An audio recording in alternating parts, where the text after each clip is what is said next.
Hi, this is Evan, again from your Heirloom and Harvest team.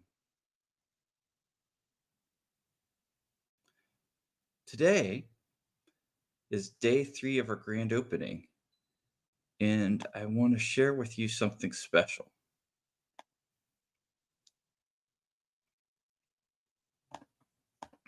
I want to share with you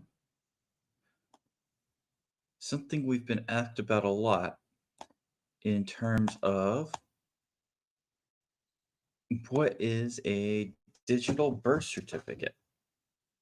So, again, this is day 3 of our grand opening for Heirloom and Harvest, our digital clubhouse for antique and vintage goods. And today I want to share with you what is my digital birth certificate of an item. So, this is really exciting and some very new technology. Your digital birth certificate of an item is a file or record system that can't be hacked and you can access at any time, 24/7, without needing someone else's approval to access your own records of authentication. And it's certified uh, digital certificates that can't be hacked. You can access any 24/7, and you don't need anyone's authorization. Once you have your uh, certificate for your antique, you don't need even Heirloom and Harvest to access it or to do anything else. It'll just be in your own file system. And that's really it. That's very, very simple. It's just like a digital copy of authenticity of your item that can't be hacked, can't be tampered with, can't be photoshopped, nothing like that. And you can't lose it. And also, after you get your items, you don't need our permission or anything else to have that record. And the technology that really powered that is one of the 4 pillars, which we covered on the first day of our grand opening, which is blockchain over there with the check mark. And we're just going to be talking about the certificates today, but you can also do things with blockchain like AI regulation and decentralized social media. So, defined again, it's just proving the authenticity of your item. You can think of it as a proven authenticity of your item. You can see over there, that's called a block explorer of the chain. And basically, you can see it's just like a list of transactions, like from a bank. So, you can also see where the item has been and where it's going. And we may also try this too as people get it reappraised. They could update that system, that digital system or that ledger system of transactions, and you could see how an item is increasing in value over time, as well as the proven authenticity of an item. And if there's reappraisals or anything of that nature, add more certificates to it. Um, this is more of the terminology that you hear around blockchains. Um, we are looking at doing a private blockchain as well as using public ledgers. And there is a difference, which I'm not going to be covering today, but a private blockchain means all of these transactions are really only seen by people in our digital clubhouse, whereas people everywhere could see things on the public blockchain or public ledger system. It's worth noting, and I just saw this in Fortune magazine this summer in June, that 60% of Fortune 500 companies are currently working on implementing blockchain technology as of this year into everything from payments and settlements and loans to supply chain infrastructure to things like Heirloom and Harvest is doing, which is allowing you to see the provenance or the backstory of the history and the authentication of items. Here, who is developing these technologies on the blockchain or building their own blockchains? T-Mobile, United Nations, the World Bank, Pepsi Cola, United Healthcare, Humana, Google, Nationwide, uh, Amazon, Microsoft, Disney, Sony, HSBC, uh, Fidelity, Citibank, Swift Payments, ING, Chevron, CDC, and many, many others. Why is this different than traditional systems? Let's take a look at some examples of where you really aren't in control of your records. Your house deed. You have to go over to the county recorder's office or the county clerk and go to the register of deeds, and you have to go down that way. Yes, they do have a digital system you can access online, but that's actually governed by either Amazon or um, through AWS or Azure, typically, which is Microsoft products and the Microsoft or Amazon cloud systems. Election results. Um, those, I don't want to really get into that, but those are typically set on either Amazon, Google, or Microsoft cloud systems.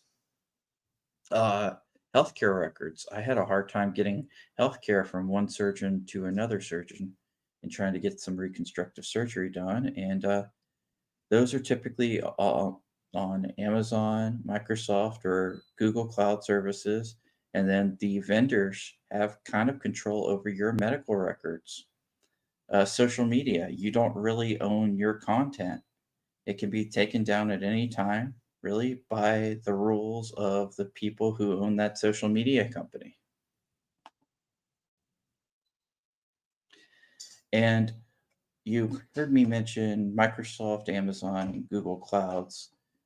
So, what is that, and why that might not be the best solution, and how does that power the internet? Well, let's take a step back real quick. What is the internet? The internet is a bunch of computers, a bunch of connected computers accessing each other's software and records. And there you see all the connections throughout the world. Those you can pull that up. It's the submarine cables throughout the world and the telecommunications lines throughout the world that really connect the world and basically serve as the backbone of the internet.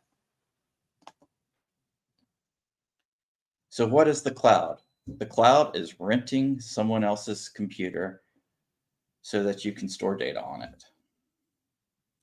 And the three big companies that allow you to do this are Google, Amazon, and Microsoft.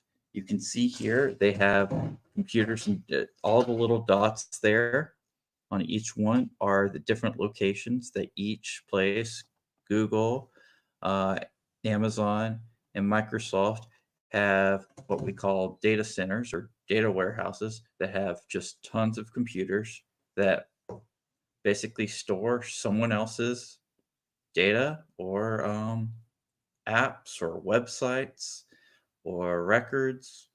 And people rent those computers from Google, Amazon, and Microsoft.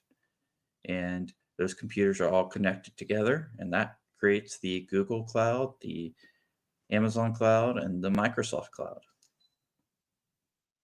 However, if one of their computers or something happens and you have a cyber attack on their systems, then your website or your app or whatever could go down, and that's making cybersecurity really, really valuable these days.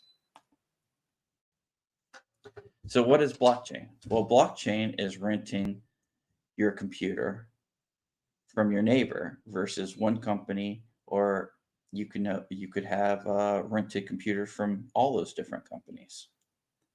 So, the way to think about it is something like when hopefully everybody's kind of done this, taken a Lyft or an Uber. Um, their guideline was originally your friend with a car. And the idea being that as opposed to a taxi cab, someone would pick you up that was just kind of average everyday Joe, and you kind of rented your car or your taxi from them, and they drove you to wherever you needed to go. When you think about blockchain, you can think about it like your friend with a computer, as opposed to it being a big company with lots of computers everywhere.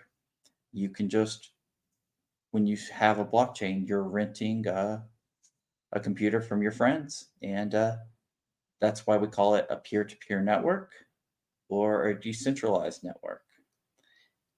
And it's just your friend with a computer loaning you space to run and store your data or run your app or run your website, whatever. And Ethereum, Polygon, and Hyperledger are a few technologies that we're looking at for Heirloom and Harvest and currently developing on as far as blockchains go. Blockchain puts you back in control of your data and your records. It's very, very simple. Gets overcomplicated very, very quickly, but that's the point of it.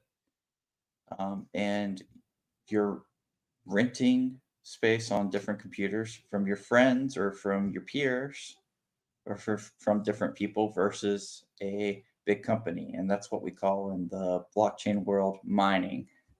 And mining is the process of adding cybersecurity or basically making it not hackable because it's on your friend's computer. Your friend doesn't see it, and it does what's called encryption, and it just basically makes it so even though it's running on your friend's computer, they don't see the data, but you're still able to use their computer for storing your records, your data, and running your apps and programs. So, what is cryptocurrency? And I debated on whether or not to do this. Currently, Heirloom and Harvest doesn't have any plans for having its own cryptocurrency or anything of that measure. We only plan to accept cryptocurrencies from other networks, but not ours. And that'll make more sense in a moment. What is a cryptocurrency? A cryptocurrency is like credits or store credits. I think we've all gone into store, and sometimes you return something, you get store credit. But these specific store credits allow you to store records and run software on the computer network. So you're renting computers from friends. Cryptocurrency gives you credits and tells you how many records and how much software you can store on your friend's computer. Equal that over there, you got Uber Cash. I pulled that up, and that's your friend with a car. That's how many rides you can take on Uber and the Uber network. Over here, we have a blockchain wallet, and that's your friend with a computer. And that amount of Ethereum up at the top there tells you how many, depending on what the price is to store records and what the price is to store to run software on the Ethereum network, blockchain network, is what that would amount to. And that tells you approximately how much data and how many records can be stored, just like the Uber Cash tells you how many rides you could have. So, what are other credits on a network or record that we use every day? And this is where it gets a little bit fuzzy, but essentially, you think about countries as a series of bank networks. And this is where you get the term cryptocurrency, the idea of banks in a certain country accepting a certain type of, say, currency to switch between them, and all the vendors and buyers and sellers accept this as legal tender, say, in the US. You'll notice that on the dollar bill itself, it says This note is legal tender for all debts, public and private. Well, what is a note? Well, a note in financial terms is a debt obligation. Now, that's depending on what your understanding of monetary policy, and that's not really my thing. My thing's tech, so not going to go into that too detailed. But a note is typically a debt obligation to people, meaning like a loan. And one thing that's really interesting, you'll see up here on the right-hand corner, is you've got this certificate is legal tender for all debts, public and private, and you'll see that it's payable in silver down here at the bottom. That's a that is something. It's a silver certificate, U.S. silver certificate, which is no longer redeemable for U.S. silver. But a while ago, people of the United States gave the U.S. government our silver, and the U.S. government gave us back dollar bills and said, "Hey, you can swap this dollar bill out for the silver. It's a silver certificate anytime you want." And before my time, actually, that was done away with. You could no longer swap out your money or the silver and or the gold in Fort Knox, and that kind of became a thing. And so we just started trading this paper money on the network. So cryptocurrency, one of the benefits is it can lower your transaction fees across international networks and really helping with international commerce. And there's so much that you could go into on these topics. Um, and I'm not going to today. That's for someone with more of an more professional career in finance, but that's just a little bit. So, what are we doing? We are certifying your treasures on our network and giving you a certificate of authenticity that is available available to you at any time, and you're in control of the authenticity of your items and um, the certifications of your items. That's what we're doing with the blockchain. Hope please join our community, buy, sell, and share your treasures, get them appraised, and then have your digital birth certificate of your items, digital certification of your items forever. And connect with us for more information today. Thank you so much. And I look forward to seeing you the rest of this week as we continue to launch everything